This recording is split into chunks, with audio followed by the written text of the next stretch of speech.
Nothing changes until you open your mouth and command it. That is not a metaphor. That is a spiritual law. That is the first principle, the final weapon, the secret, and the solution. Too many of you are suffering in silence, calling it surrender. Too many of you have mistaken stillness for faith, when what you are truly practicing is fear in disguise.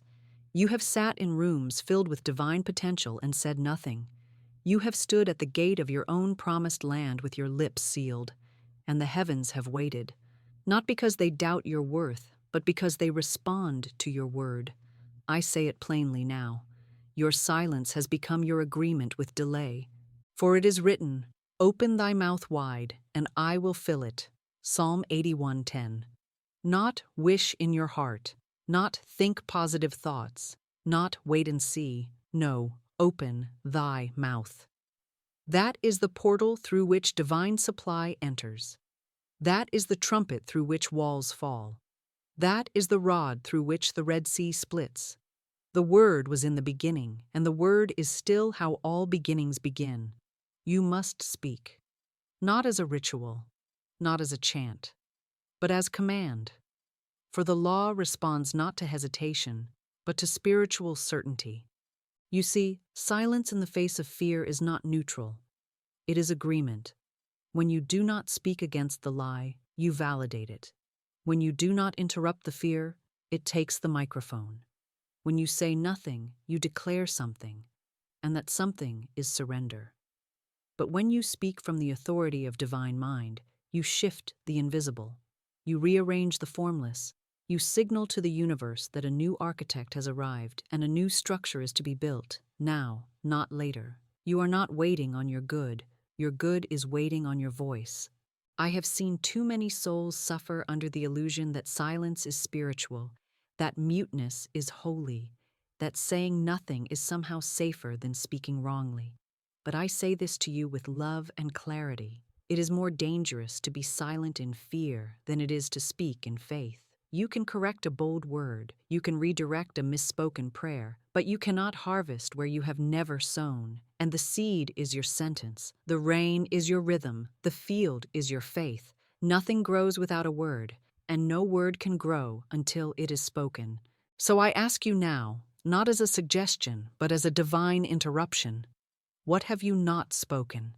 What truth have you left unsaid in the name of waiting? What blessing have you delayed by withholding your decree? You were not sent to earth to observe. You were sent to create. You were not designed to cope. You were designed to command, and the law will not move until your tongue does. Say this with me now, and say it not softly, not apologetically, but with the tone of a soul who finally remembers why they were given a voice. I open my mouth, and heaven answers. I speak my good, and it appears. I no longer agree with delay through silence. You are not mute. You are not helpless. You are not waiting. You are the voice the miracle was waiting on, and now that voice has spoken, and so it is. You call it a waiting season. You call it a wilderness. You say, I'm in transition, or God must be doing something behind the scenes. But let me tell you what that season really was. A mute season. A season not of delay by divine design, but delay by spiritual hesitation. You were not being tested. You were being quiet. You were not lost in the mystery. You were muzzled by fear, uncertainty, or false humility. And nothing moved because your mouth did not. I remember a woman who came to me, faithful, sincere, devoted in her seeking. She had fasted, she had prayed, she had tithed, affirmed, journaled, visualized.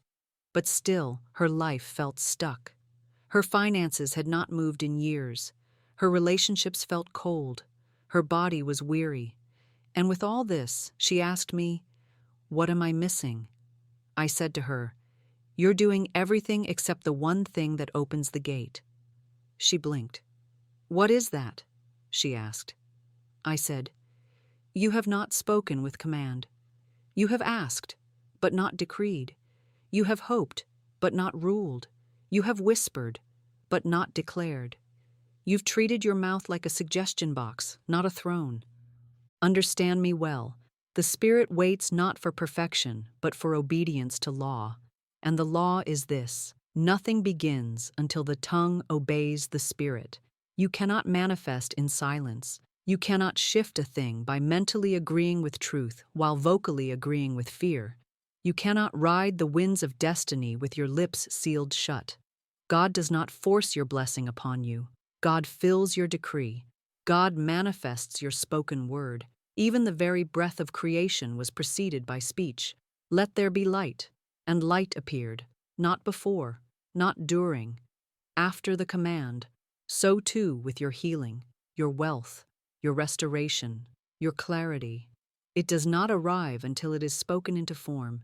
Your mute season was not proof that you were abandoned. It was proof that you had not yet remembered your voice.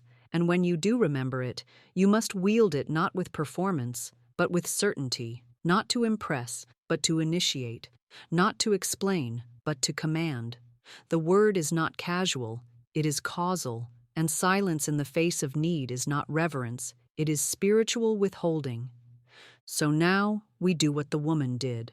We reverse the agreement. She stood up that day, tears in her eyes but fire in her mouth, and she said, I cast out every silent agreement with lack. Not, I hope lack leaves. Not, God, please remove it. But, I cast it out.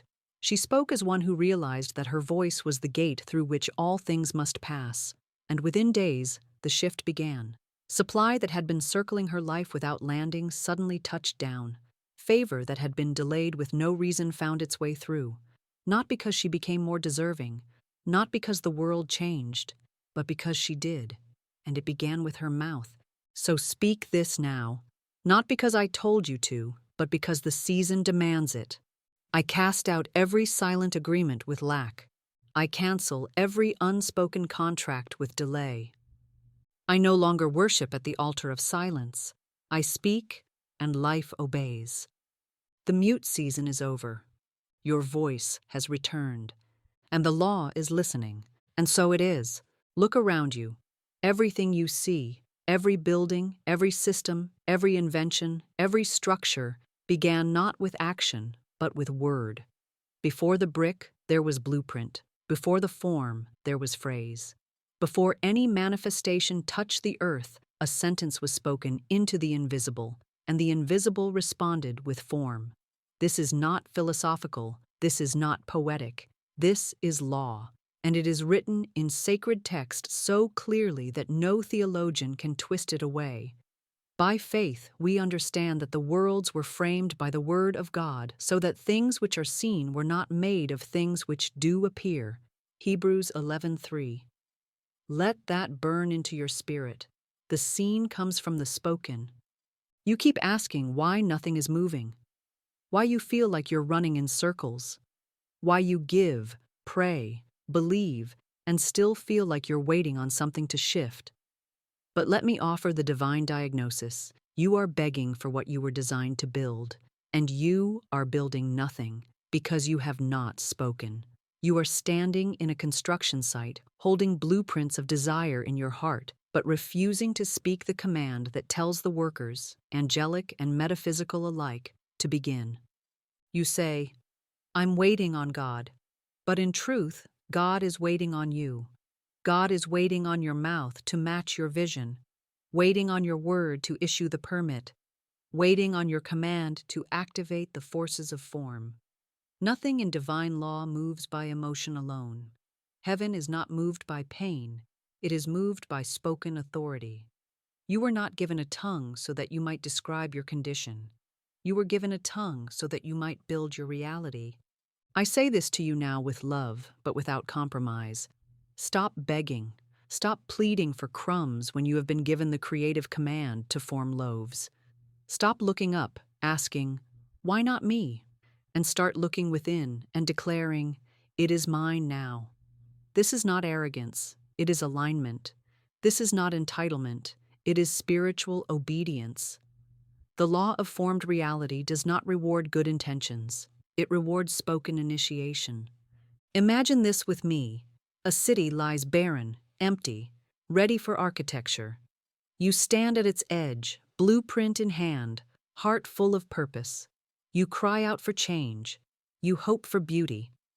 But the builders cannot begin. They are skilled. They are ready. But they wait on one thing, the command.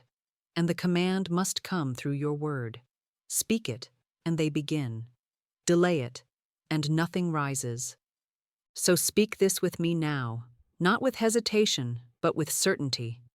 I now build my world with my word. Again, like you are placing stone upon stone in the unseen. I now build my world with my word. I no longer beg, I create. What I speak appears. The world is not indifferent. The world is not asleep. The world is waiting. Waiting on you to remember who you are. Waiting on you to open your mouth and command the blueprint into form. Waiting on your voice to echo the word that created the cosmos, so that your own corner of creation might rise in glory. And now you have spoken. And so it is. Everything you see, this room, this planet, this very breath, was once formless, silent, waiting. Everything in your world began in the unseen, not because of effort, not because of striving, but because of a spoken word. From the mountains to the marketplace, from the stars above to the steel beneath your feet, the visible was summoned by the invisible voice. The word always goes first. It leads, it frames, it declares what must be, and then what must be begins to move. There is no form without voice, and there is no voice without faith. The divine pattern has not changed since Genesis, let there be, and there was. And the apostle confirmed it in Hebrews 11:3. By faith we understand that the worlds were framed by the word of God, so that things which are seen were not made of things which do appear. So I ask you, what is being framed by your mouth? What blueprint are your words drawing? What structure are your sentences shaping? Because whether you know it or not, your mouth is still a builder. It builds delay, or it builds destiny. It builds bondage, or it builds breakthrough. The law of formed reality is never paused. It is always working, either with you or against your silence. You say, I've been waiting so long. But child, you haven't been waiting. You've been withholding. You've been afraid to speak your wealth, afraid to declare your healing, afraid to call love good before it's proven itself.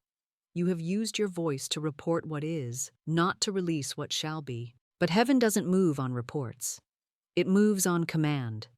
The angels, the elements, the energies of provision and protection do not respond to begging. They respond to boldness.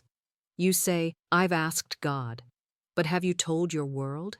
Have you opened your mouth and said, this is my hour, this is my supply, this is my restoration, this is my divine compensation, and I will have it now?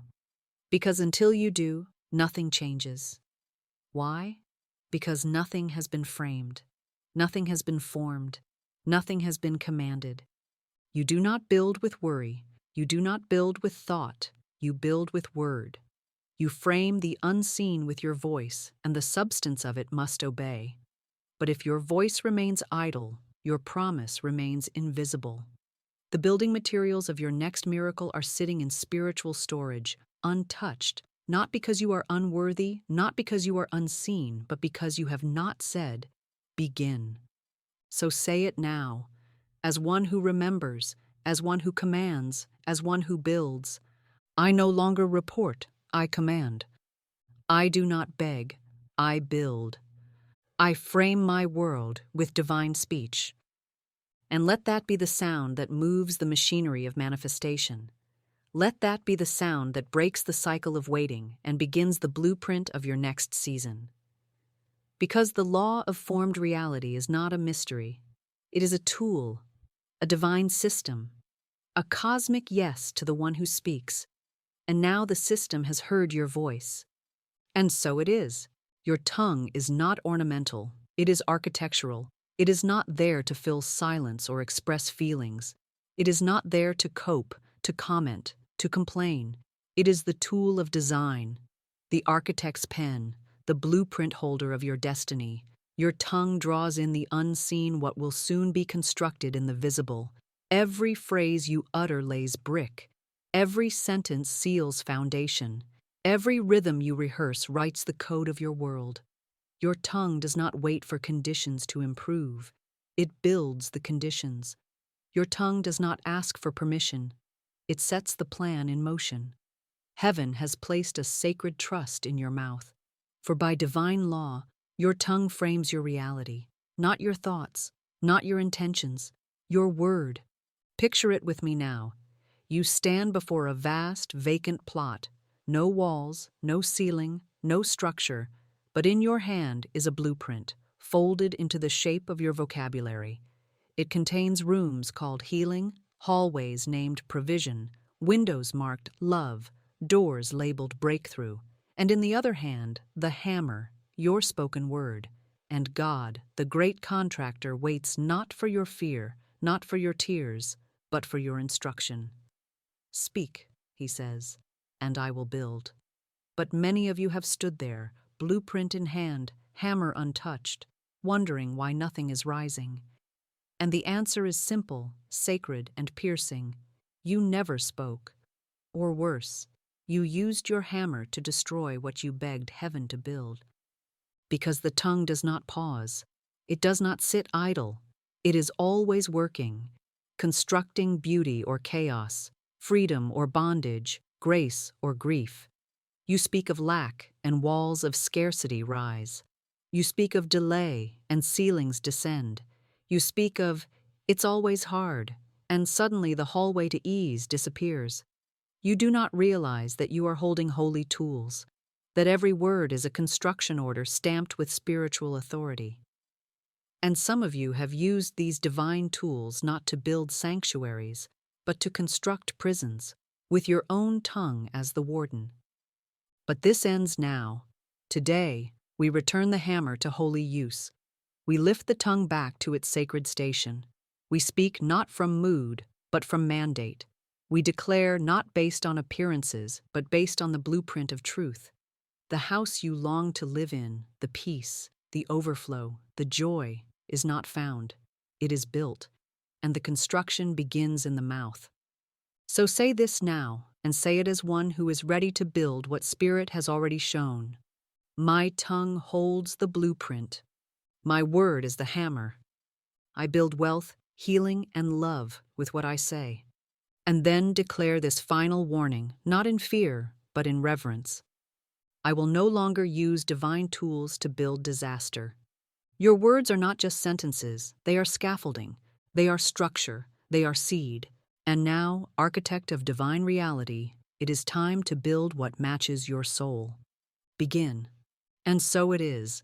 The enemy is not the fear you feel, it's the agreement you make with it. The enemy is not the lack that shows up in your account. It's the silent nod you give it in your speech. The true danger is not in the pain, or the delay, or the struggle, but in the moment you agree with those things by repeating their message with your mouth. This is the law, and it never misses. Whatever you speak in agreement with, you empower.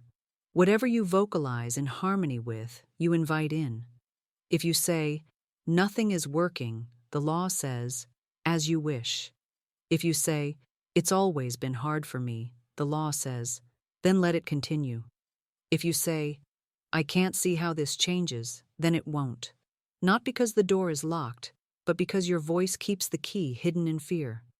Let us go back to the garden, to the moment before history fractured. It was not the fruit that began the curse, it was the conversation. Eve did not fall when she ate. She fell when she agreed.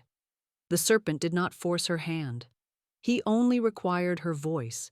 He offered a contradiction to divine truth, and she spoke back, not in refusal, but in reason. And with that exchange, the covenant shifted. Do not miss this. It was the sentence that opened the curse. It was her mouth, not the bite, that made the breach. The tongue agreed with what was false, and the false became real. And so it is still. Fear knocks, and you answer with your language. Doubt whispers, and you amplify it with your storytelling. The enemy does not need to bind you. He simply needs you to speak what binds yourself. This is not superstition. This is spiritual technology. Agreement is access, and you have given access to things that were never ordained by God because you agreed with their report. But today, that report is revoked. Say this now, as one breaking a spiritual contract you never meant to sign. I revoke every false covenant I made with despair. Again, with rhythm, finality, and sacred defiance. I revoke every false covenant I made with despair.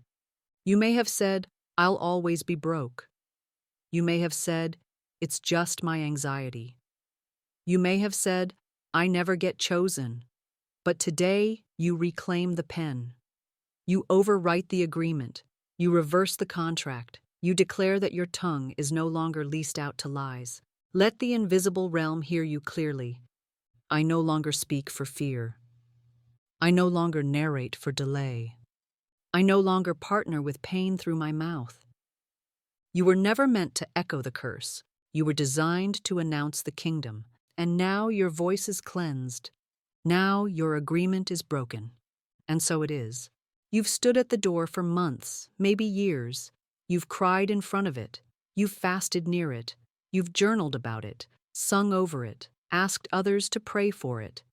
You've treated the door like a test or a punishment, as if your stillness might earn its mercy. But let me tell you what the Spirit told me, and I will not dress it in soft language. The door is not locked. It's voice-activated. It doesn't open to the desperate. It doesn't open to the silent. It doesn't open to the overly humble or the chronically patient. It opens when the one standing before it speaks. You see, divine doors are not like man's doors. They are not made of wood or steel. They are made of response. They are thresholds in the unseen that respond to the vibration of spiritual decree. And if the mouth is silent, the threshold remains invisible, not because it is against you, but because you have not called it into form. The word creates the way. The decree unlocks what looks immovable. You are not waiting on the door. The door is waiting on your voice print. I once knew a man who loved God with all his heart. He was generous, faithful, kind, and deeply discouraged. His income had dried up after a business failure, and every day he said the same thing. I'll wait on the Lord. But what he called faith was really fear cloaked in patience. He wasn't waiting, he was withholding his authority. I told him gently but firmly, God is not moved by how long you endure. He's moved by how boldly you declare. I asked him, have you told your supply to appear? He was stunned. He had been talking about his lack. He had been talking about waiting, but he had never once spoken to the supply. And that is why the door had not moved. So I gave him the command, speak now, not about what you lack, but to what you expect.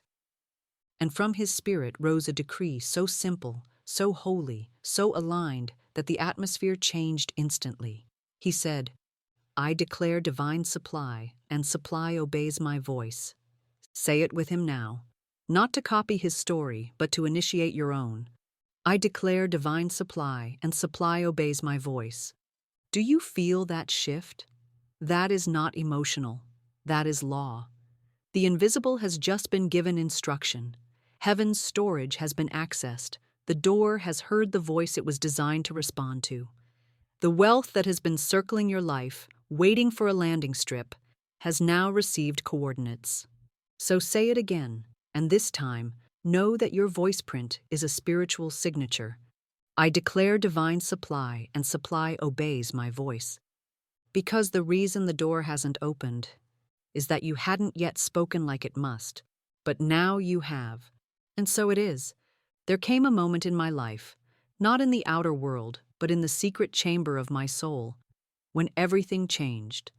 Not because a miracle arrived, not because a door flew open or a windfall fell from the sky, but because I stopped narrating my pain. I stopped rehearsing the ache, stopped describing the delay, stopped giving a play-by-play report of everything that wasn't working. And in that moment, I saw clearly. I had not been speaking for transformation. I had been speaking for sympathy. And sympathy is not a creative force. Sympathy does not move spiritual law. It does not break cycles. It only affirms the wound. I used to tell people how hard it was. I wore my story like a badge, like proof of my endurance. I wanted others to see the depth of my struggle, the weight of what I had carried. I was addicted to describing it. Every closed door, every betrayal, every unhealed place. But the more I told the story, the more it embedded itself. And then one day, I realized something terrifying and liberating. I was not just living in the pain, I was speaking it into permanence. Every time I told it, I built it. Every time I described it, I fortified it. My mouth had become the architect of my own prison. I wasn't narrating for healing, I was narrating to be heard. But spiritual law does not respond to pity. It responds to command. So I laid it down. I stopped describing what was wrong. I stopped sharing the old evidence. I stopped repeating the scene where I was the victim, the one left behind, the one who suffered. And in its place, I built a new formula, a new rhythm, a new decree. I narrate my outcome, not my condition. Say it now with me, as one who is done feeding the past. I narrate my outcome, not my condition. This is not denial. This is dominion. I do not deny that there was pain. I simply deny it the power to shape my future. I do not deny the delay. I deny it permanence. I do not deny the heartbreak, but I refuse to make it my script. The law does not require your pity. It requires your instruction. The angels do not move on the sound of your wounds. They move on the sound of your word. When I began to speak from where I was going, instead of from where I had been, the entire terrain of my life began to rearrange. I must tell you plainly, pity is spiritual poison. It is a subtle agreement with powerlessness. It is a silent contract with stagnation. It is the belief that telling the story of your pain will heal you, but it only seals you into it. It is a performance of suffering that hopes for a rescuer while denying that the rescuer is already inside you, waiting for your voice to change. So today I ask you, are you narrating your life from old wounds or from divine vision? Are you describing the dungeon or declaring your deliverance? What would change if you stopped telling people what hurt you and started telling the law what it must build? Speak it with me now, as one who is detoxing from emotional dependence and stepping into spiritual rule. I narrate my outcome, not my condition. My mouth is no longer the echo of pain. It is now the command center of my resurrection. Because when I stopped describing my pain, I started constructing my promise. And so it is. There is a law, written not by man, but by spirit, that no divine gift enters your life without your verbal permission. Not because God withholds your good, but because divine order never violates divine law. And the law is this: the word precedes the gift. The decree opens the door. The blessing cannot walk into a room where the tongue has not welcomed it. The Spirit is generous beyond measure, but it is not invasive. It waits at the threshold of your life, not for your need, but for your word. And until you give it permission to enter, the angels hold the package at the gates, waiting for the vibration of your voice to signal entry. I saw it once in a vision: gifts, brilliant, luminous, radiant with heaven's substance, lined up outside a city gate. Each one carried a name, a purpose, a season. There was wealth, there was healing, there was reconciliation, there was creativity, marriage, restoration, legacy. But none of them could enter. Why? Not because the person was unworthy, not because it was not time, but because the gate of the tongue was sealed, and the law had been written from eternity. You shall decree a thing, and it shall be established. Not, you shall desire a thing, not, you shall wish, but decree. You do not receive by silence, you receive by speech. Your word is your spiritual permission slip. It authorizes heaven's delivery. It removes the block. It opens the vault. It breaks the embargo. The good is already yours by spiritual inheritance, but until you speak it, it cannot occupy space in your visible world. This is not metaphor. It is divine technology. The law does not bypass your voice, it activates through it. And many of you have gifts circling you: jobs, love, clarity, healing, divine compensation that cannot land because you have not said, I permit this, I accept this, I declare this. You have cried for it, you have waited, you have even fasted, but you have not authorized it with the one instrument that turns divine potential into manifested fact: your tongue. So say it now, not timidly, but with royal clarity, as one who holds the keys of the kingdom. I permit my good to appear now, by divine authority. Again, I permit my good to appear now, by divine authority.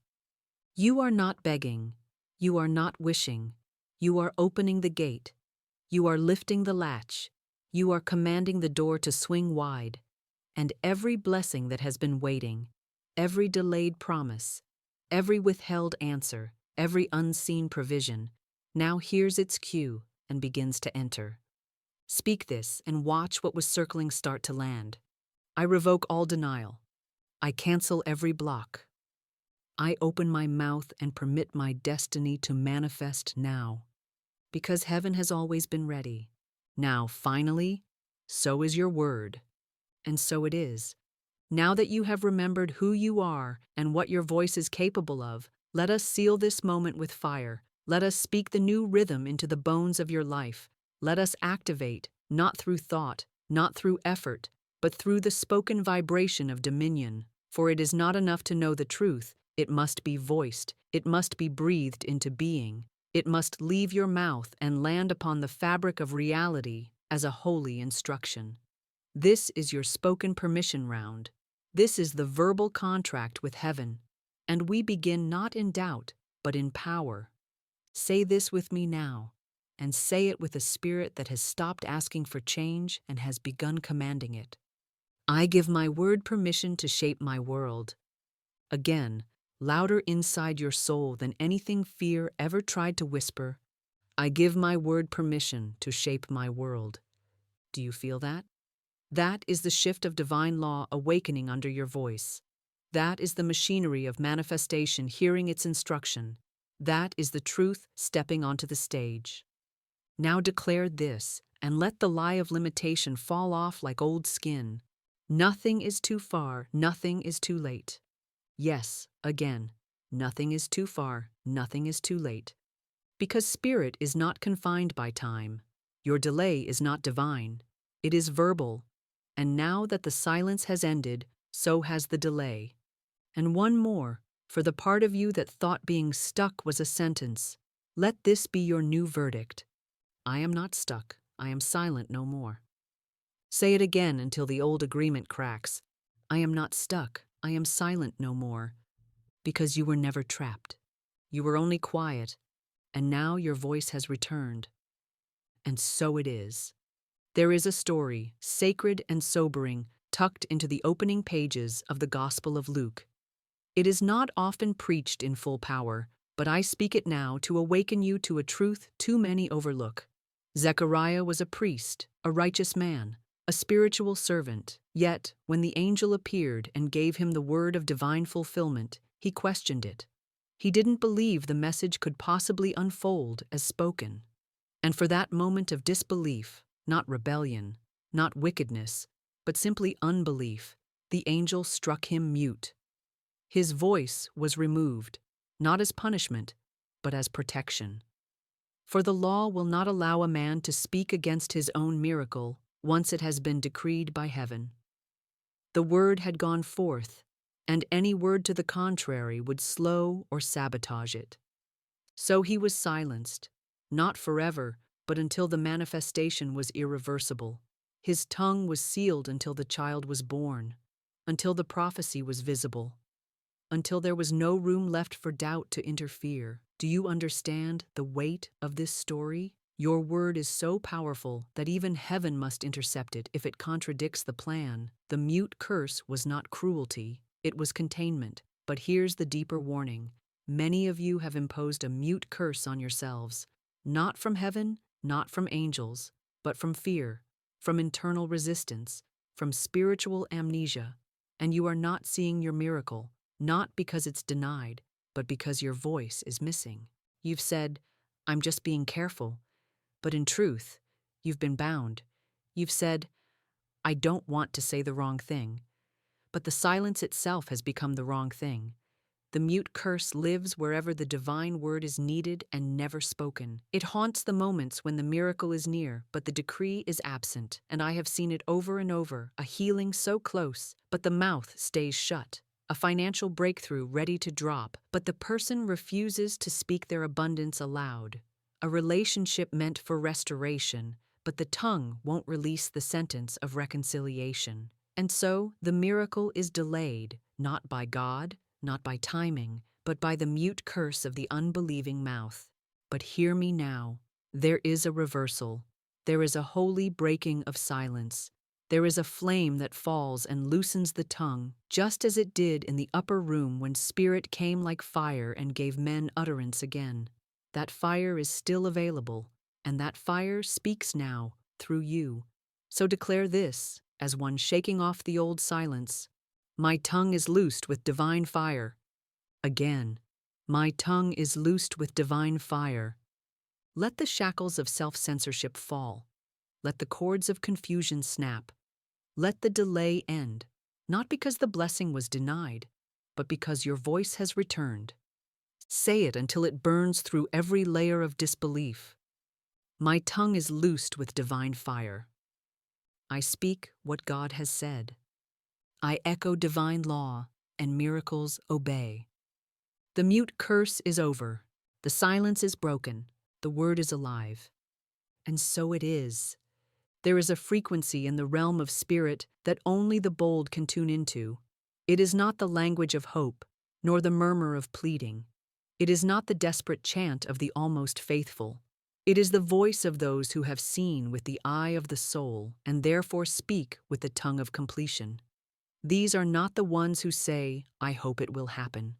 These are not the ones who say, "I believe it might come." These are the ones who speak as if it has already arrived, because in the eternal dimension of spirit, it already has. Faith is not forward, it is finished. And the mouth that creates is the mouth that speaks from the end, not toward it. Too many souls are speaking to their good, trying to talk it into reality. But the law does not obey the insecure tongue.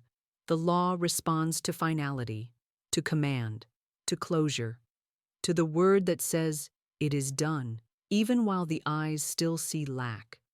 The mouth is the midwife of the invisible. It brings forth what has no evidence yet, and that is why it must speak as though the evidence has already arrived. Because the evidence doesn't produce the word produces the evidence. This is not delusion. This is dominion. When God created the world, He did not say, "Let's hope the light comes." He did not say, "Maybe the land will appear." He said, "Let there be," and it was. Why? Because divine speech operates in completion, not negotiation.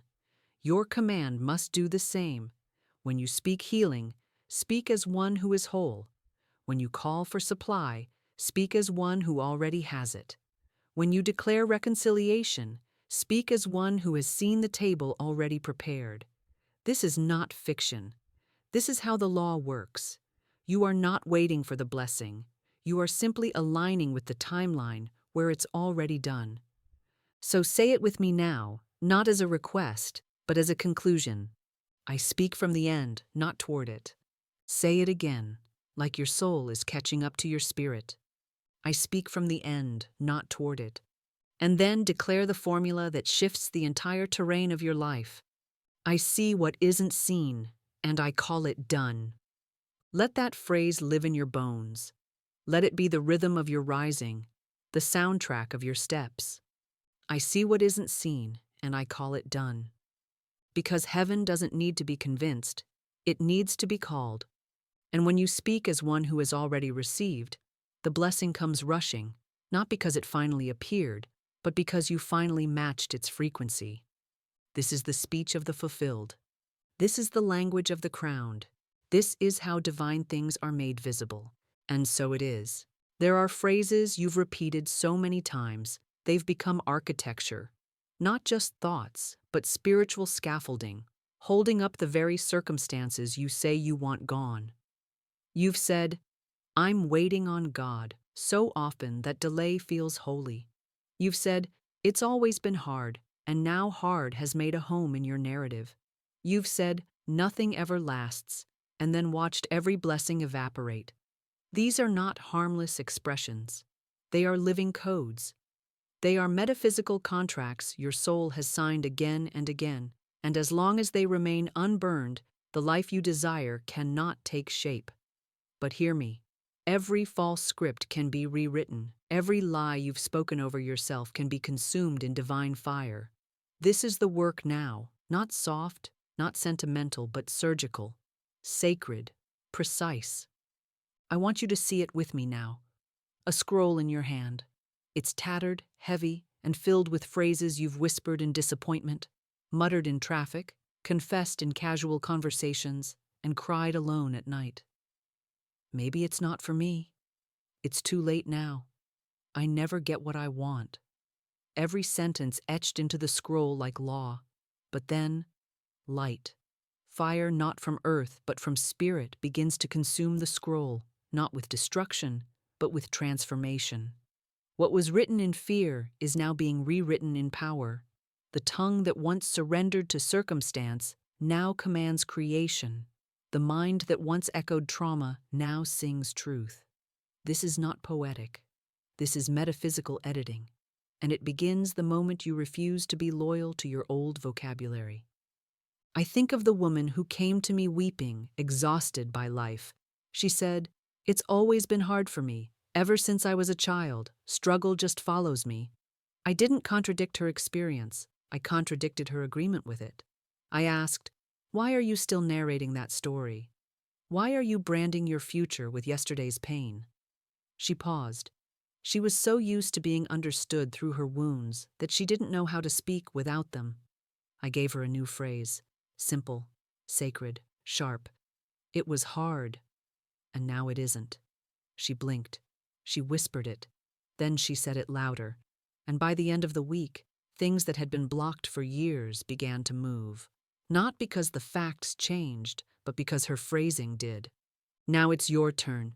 Take these false scripts and place them in the fire. Say it aloud. I burn every phrase that bound me. I revoke every word I spoke in fear. I speak a new story, one aligned with divine law. And now rewrite it.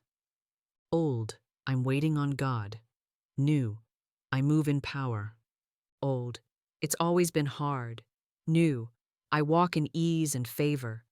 Old, I just hope something changes. New, I speak and everything aligns. Do not let your future be built from cursed vocabulary. Do not let your destiny be narrated by old wounds. This is the burning, this is the rewriting, and from the ashes of every false phrase, your true life begins. And so it is. There is a moment in the life of every soul where the past must be silenced, not with memory loss, but with metaphysical command. A holy rupture in the narrative, a divine override of every old agreement that ever passed through your lips like casual wind, but landed in the soil of your life like a curse. And that moment is now. For you have spoken lack, and lack obeyed. You have spoken waiting, and delay took its seat. You have spoken small, and the world shrank to match it. But today, you speak as Ezekiel did, not to report what is, but to resurrect what must be. You speak to bones, you speak to dust, you speak to what looks beyond repair, and by law it hears you. It is written, "Prophesy over these bones and say to them, O dry bones, hear the word of the Lord." Ezekiel 37:4. He did not mourn over the bones. He did not journal about the bones. He did not wait for a sign. He spoke, and the bones rose. The structure reassembled. Life returned to what had been written off. This is not history, it is template. The dry places in your life are waiting not for effort, not for emotion, but for utterance. And the utterance must come not from memory, but from mastery. You do not repeat the old timeline. You erase it with your mouth. Say this with me now, not as an affirmation, but as a spoken reset. I erase the old timeline by speaking the new. Again, with spiritual certainty. I erase the old timeline by speaking the new.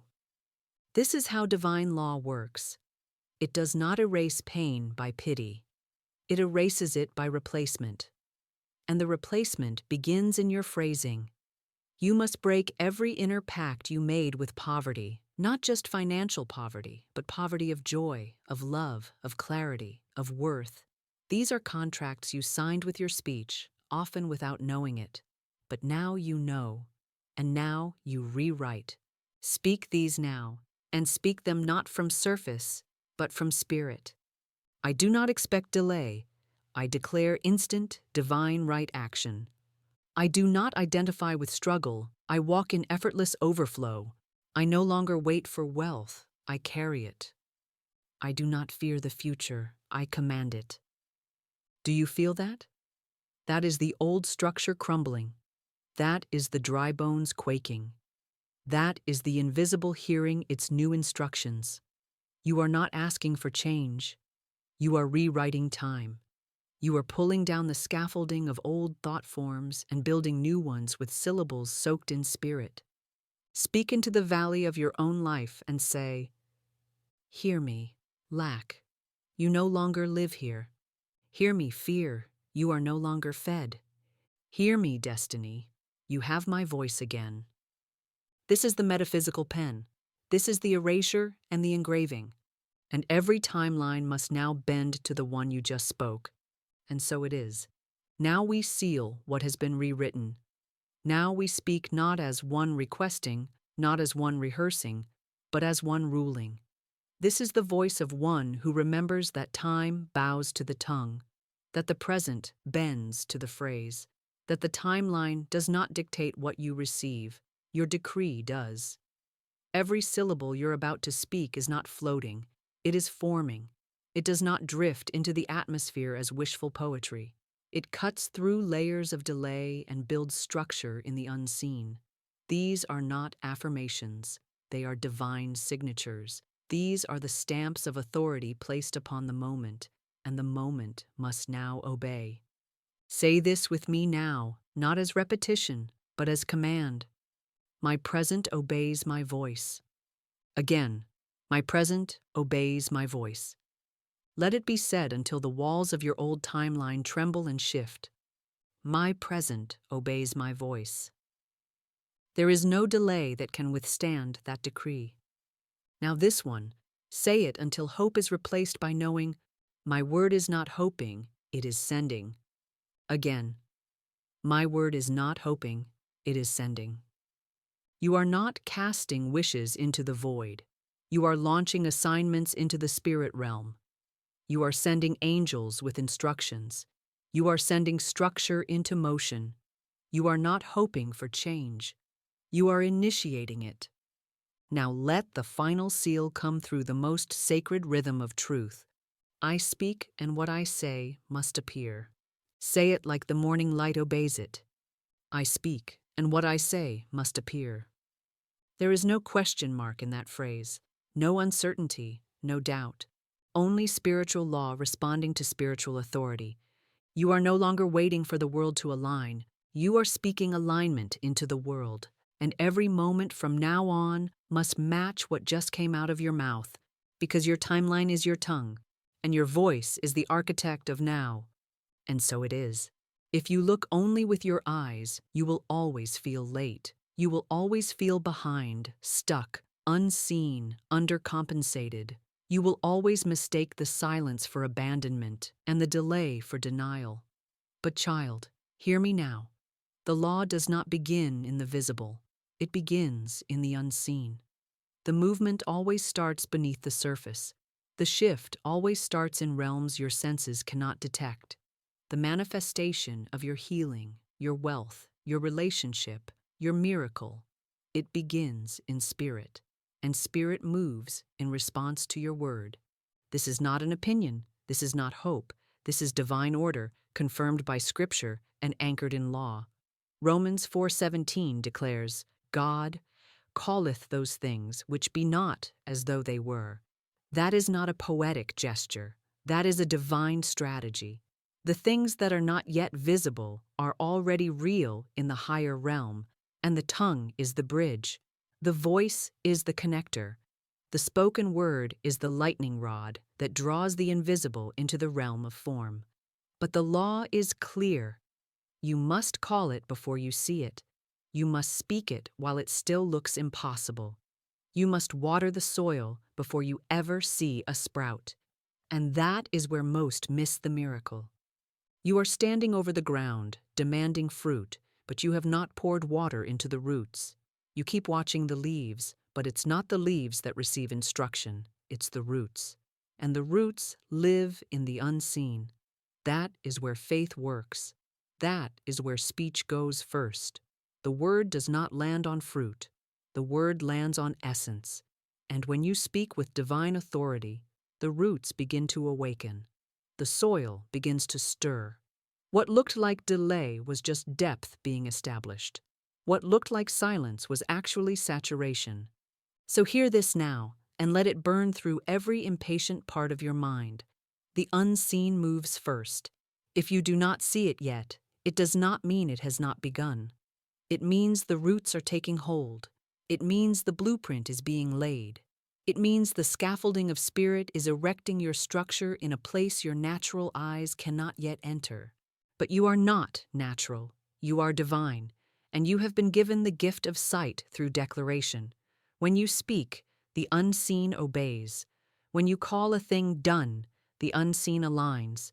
When you speak what you cannot yet see, you prove that you are operating by law, not by logic. So say this with me, not because you see it, but because you command it. I call those things which be not as though they were. Say it again, and let your roots drink. I call those things which be not as though they were. Let your timeline hear it. Let the realm of delay be broken. Let the unseen know you are no longer waiting to react, you are now creating. And declare this final truth as one who understands the rhythm of manifestation. I water roots, not leaves. I speak where it matters, and the unseen now moves for me. It is moving, it already moved. And soon the visible will testify. And so it is. There is no curse more dangerous than the one you speak casually. No hex more binding than the sentence you toss in jest, in frustration, in passing. But that heaven still hears as a command. You think you're venting. You think you're joking. You think you're being realistic. But the law does not filter tone. The law responds only to vibration, to decree, to structure. And every word you speak, no matter how flippantly, is either building or breaking, loosening or locking. You don't need an enemy when your own mouth is narrating your defeat. You don't need sabotage from others when your own voice is anchoring delay into your timeline. You say, nothing ever works out for me, and Spirit says, as you wish.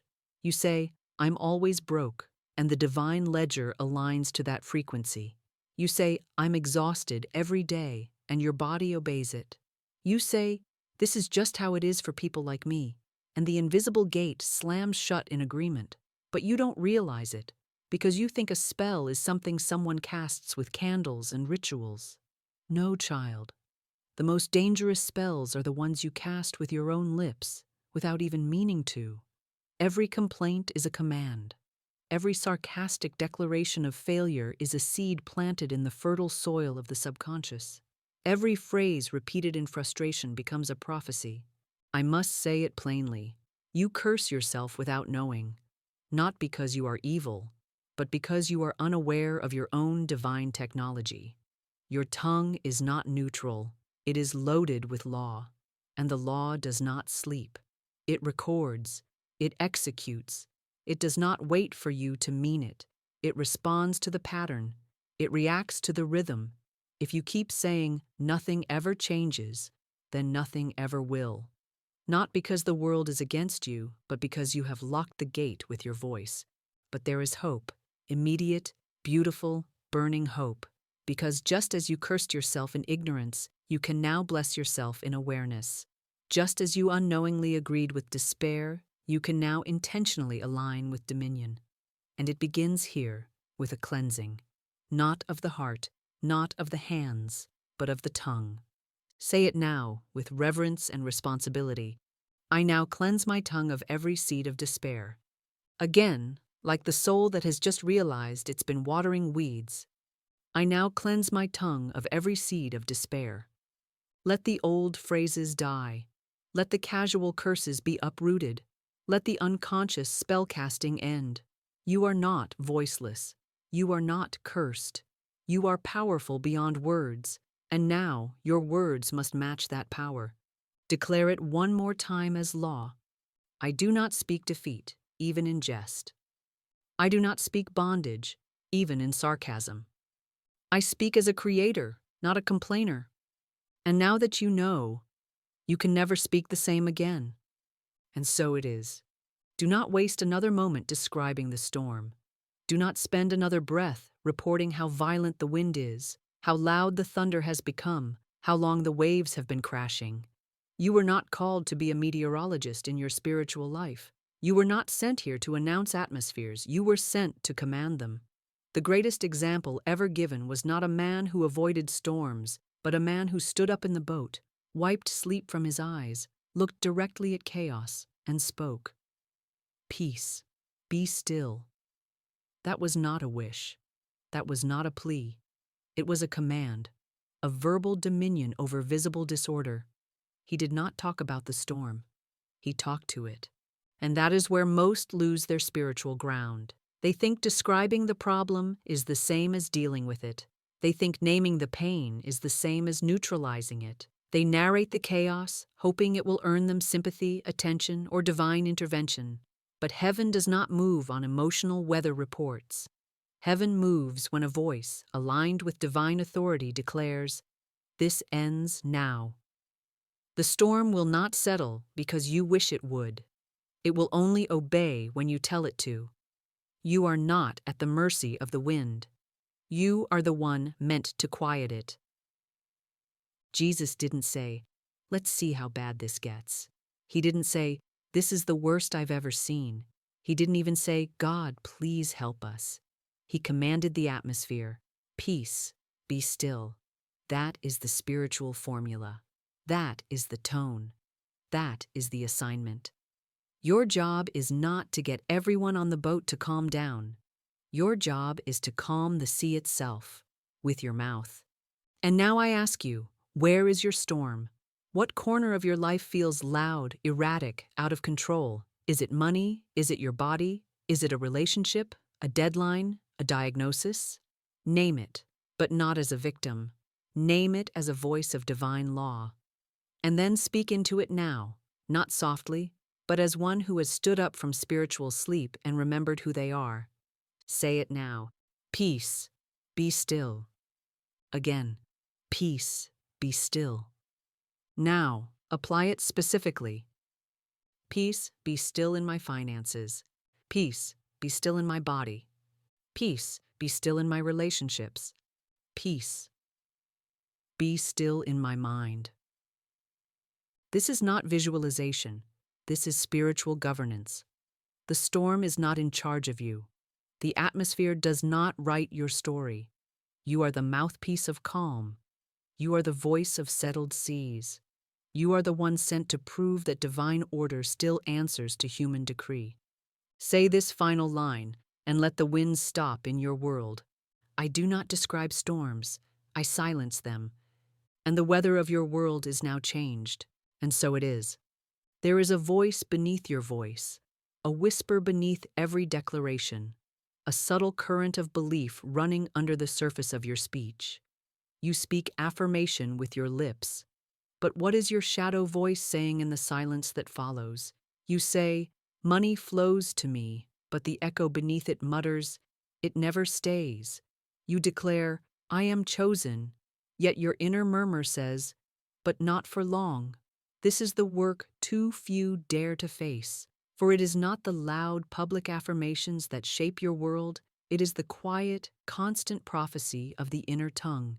And whether you are aware of it or not, your shadow voice is always speaking, always planting, always narrating. This voice does not shout. It repeats. And its power lies not in its volume, but in its frequency. You may not even hear it directly, but you feel its consequences. That sudden doubt that creeps in after a declaration, that emotional drop after a hopeful conversation, that tightness in your chest after dreaming aloud. Why? Because the shadow voice has not yet been retrained, and it does not care what you want. It only repeats what you have let it believe. It says things like, "It's too late. Nothing ever changes. I'm just not the one who gets that kind of life. They always leave. It never works." And those phrases are not harmless. They are not just internal noise. They are unconscious decrees, and the law honors them just the same.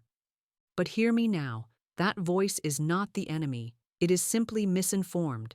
It is the echo of old agreements, past pain, generational scripts, and like any echo, it only continues if you feed it space. So now, we reclaim that space. We intercept the whisper and overwrite it, not with force, but with divine rhythm, not with effort, but with command. The way to transform the shadow voice is not to silence it, but to give it a new song, a new loop, a new prophecy. And that prophecy begins with this phrase: "My hidden word becomes divine outcome." Say it now to every subconscious script that thought it could run your world. My hidden word becomes divine outcome. Again, my hidden word becomes divine outcome. This is not magic. This is metaphysical law. The inner voice must match the outer command. And when they align, manifestation becomes inevitable. There is no longer contradiction between what you say and what you believe. The old phrase, "It's too late," is now rewritten as, "I move in divine timing." The shadow statement, "It never works," is now, "All things work together for my highest good."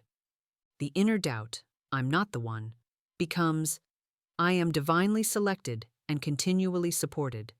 This is the voice you were always meant to carry, not just on your lips, but in your depths. This is the tongue behind the tongue, finally transformed. This is the prophecy that plants fruit-bearing trees, even in invisible soil. And this is the new reality, born from the new inner voice, because now your shadow agrees with the light. And so it is. Now you speak not from theory, but from thunder. Not from weakness, but from weathered wisdom. You have seen the storm. You have sat in the boat of your own waiting. You have felt the winds of fear press against your ribs. And now you do not tremble, you speak. This is not passive peace. This is not gentle hoping. This is the peace that proclaims. This is the calm that does not ask permission. This is the stillness that overrides chaos by law, by frequency, by decree. These affirmations are not decorations. They are weapons. They are stabilizers. They are declarations that command the clouds and silence the waves. Speak them with authority. Speak them like you know the sea is listening. Say it now, and say it loud enough that your spirit hears it echo into every room of your being. My peace is not passive, it is proclaimed. Again, my peace is not passive, it is proclaimed. This is not the peace that waits for external evidence. This is the peace that creates it. Now speak to the atmosphere itself. Let your tongue instruct the elements of your own emotional sky. The storm hears me. Once more, with clarity and command. The storm hears me. Yes, it does. It hears your spiritual posture. It hears your tone. It hears your alignment. The storm is not in charge. You are. And now, let the final word settle like oil on the waters. I declare stillness, and stillness appears. Say it again, not as a wish, but as a law. I declare stillness, and stillness appears. This is your rhythm now. This is your breath work. This is your power. No longer reporting the chaos, commanding the calm. no longer hoping for silence, speaking it into form. Because peace was never the absence of conflict, it was always the presence of voice. And now your voice has returned, and so it is. There is a divine signature written into every miracle. The end is always spoken from the middle. God never waits for the evidence before he declares the outcome. The Most High does not respond to circumstances. He commands them. It is written in Isaiah 46:10, I declare the end from the beginning, and from ancient times the things that are not yet done. This is not poetic language. This is metaphysical law. Heaven speaks harvest when the field is still dry. Heaven announces victory when the battle still rages. Heaven proclaims the crown while the prisoner still sits in chains.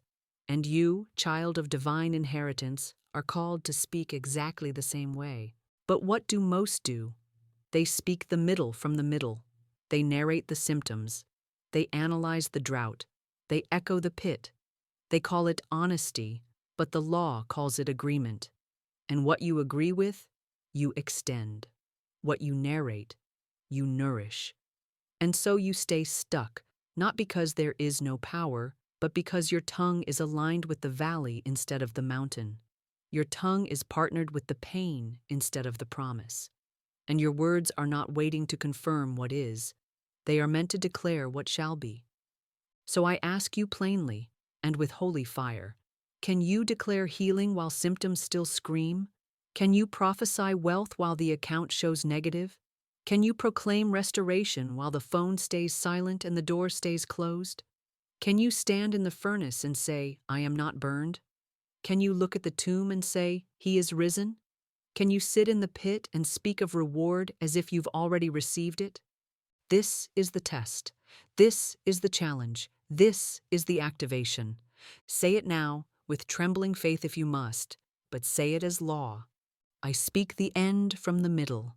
Again, I speak the end from the middle. Let it echo through the hallway of every delay. Let it thunder into the cavern of every waiting place. Let it rise like incense into the face of God. This is the kind of speech that moves heaven.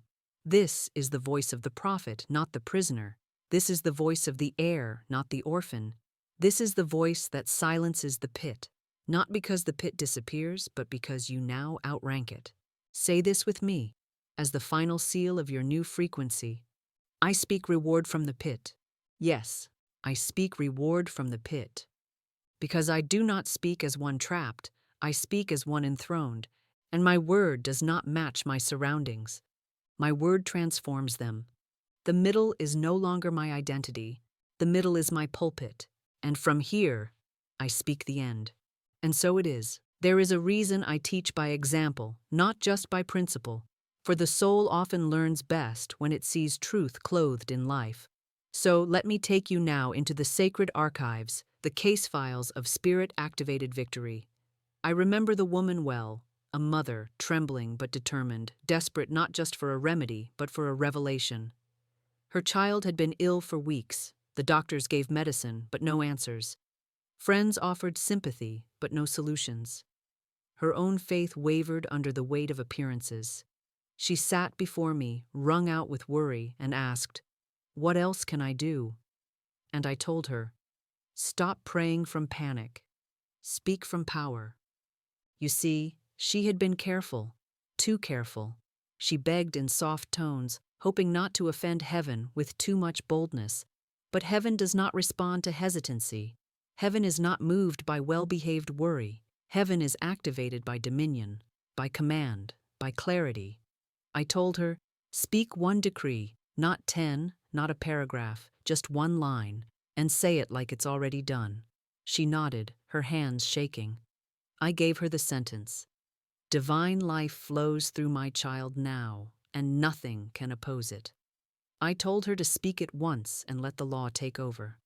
She went home, and with every ounce of authority she had never used before, she stood by her child's bed, placed her hand upon their chest, and spoke.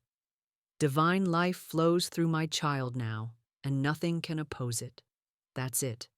No weeping, no bargaining, no theatrics, just a decree. And within 24 hours, the fever broke. Within 3 days, full recovery. Within a week, the doctors said, "We don't know what shifted." But she knew. She had stopped narrating the sickness and had started commanding the truth. This is not a story of chance. This is not a fluke. This is a case file of spiritual law in action. The spoken word did what medicine could not. The tongue became the instrument of healing, not because it was dramatic, but because it was bold.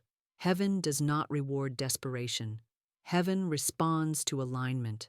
And when your mouth becomes a mirror of divine authority, your life must change to reflect it. Say this now as one who has remembered their inheritance. Heaven honors bold mouths, not careful prayers. Again, heaven honors bold mouths, not careful prayers. You are not here to beg for crumbs. You are here to declare the feast. And if a single decree can rewrite the outcome of a sickbed, imagine what your consistent command can do to your finances, your relationships, your calling. Stop waiting for confirmation. Speak as the one who confirms it. One sentence, one shift, one miracle. And so it is. Let me open the vault once more and reveal another case, not of coincidence, not of luck, but of spoken law in motion. A man came to me, head low, pockets empty, pride eroded by months of closed doors. He said he had applied everywhere. He said he had followed every lead. He said he had prayed.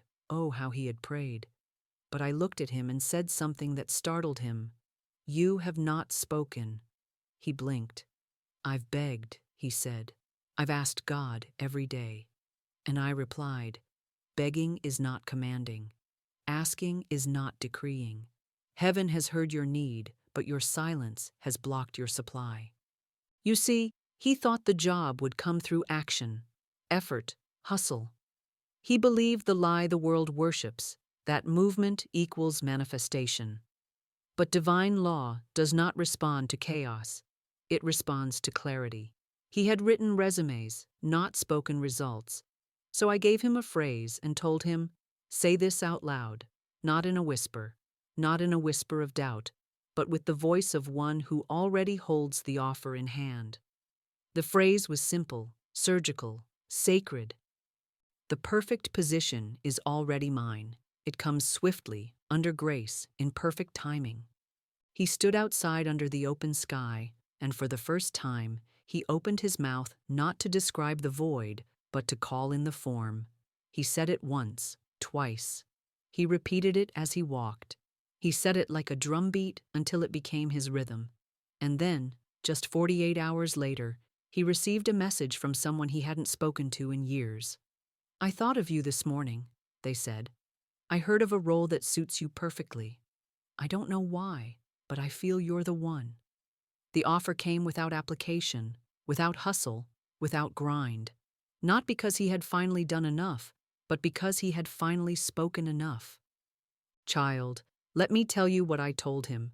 There is nothing standing between you and your good but your silence. Not economy, not timing, not competition, just silence. And silence is not humility.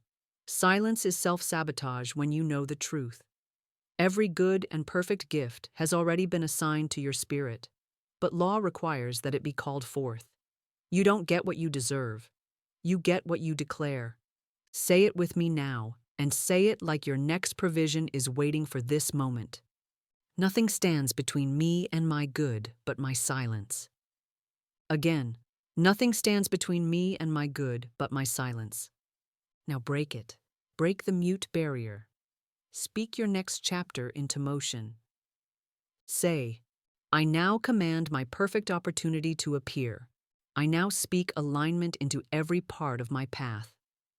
This is not a story. This is not a suggestion. This is a strategy.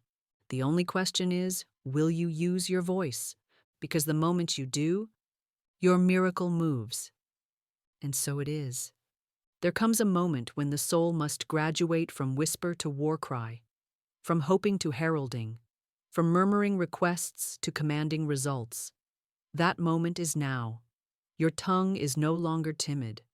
It is trained. Your voice is no longer a servant to the circumstance.